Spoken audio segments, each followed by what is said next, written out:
త్వరలోనే mega family కోడలు ఉపాసన కామినిని ప్రత్యేక ఇంటర్వ్యూ ఒకటి రానుంది.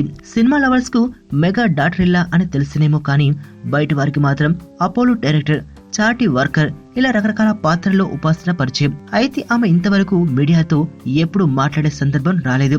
కానీ త్వరలో మాత్రం ఒక ఇంటర్వ్యూ రానుంది. ఆ ఇంటర్వ్యూలో భాగంగా ఉపాసన చాలా విషయాలకు సమాధానం చెప్పింది. తన లుక్ పై కామెంట్ చేసిన వారి గురించి, చరణ్ ఉపాసన డైవర్స్ గురించి ఇలా చాలా చెప్పింది. మా ఆయనకు చాలా మంది గర్ల్ ఫ్రెండ్స్ ఉన్నారు.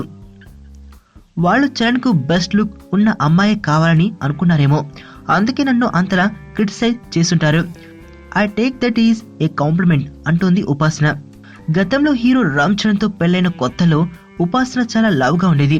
అప్పుడే ఆమె లుక్స్ మీద విపరీతమైన క్రిటిసిజం వచ్చేసింది.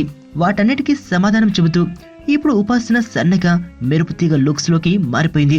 అయితే అదంతా కేవలం తాను ఫిట్ గా ఉండటానికి కానీ క్రిటిసిజం కోసం కాదంటూ ఉపాసన ఈ ఇంటర్వ్యూలో దుమ్ము లేపేసి ఆన్సర్లు తెలిపింది. ఇకపోతే వాళ్ళింట్లో చిన్నప్పటి నుండి ఎక్కువగా ఇంగ్లీష్ మాట్లాడడం వలన తనకు తెలుగు అంతగా రాదని, అలాగే తెలుగు సినిమాలు కూడా తక్కువే చూశానని, మామగారి అయితే జగదేక వీరుడు, అతిలోక సుందరి వంటి సినిమాలే చూశానని తెలిపింది. మీకు మీ ఆయన అంటే ఎంత ఇష్టం అనే ప్రశ్నకు ఘాటైన సమాధానమే చెప్పింది. ఆ వివరాలు తెలియాలంటే మనం కాసినన్ని రోజులు ఆగాల్సిందే. మరణం దేహానికే గాని ఆత్మకు కాదని భగవద్గీత చెప్తుంది.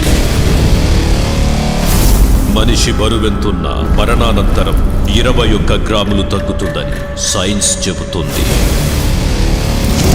అంటే ఆ 21 గ్రామ్స్ బరువు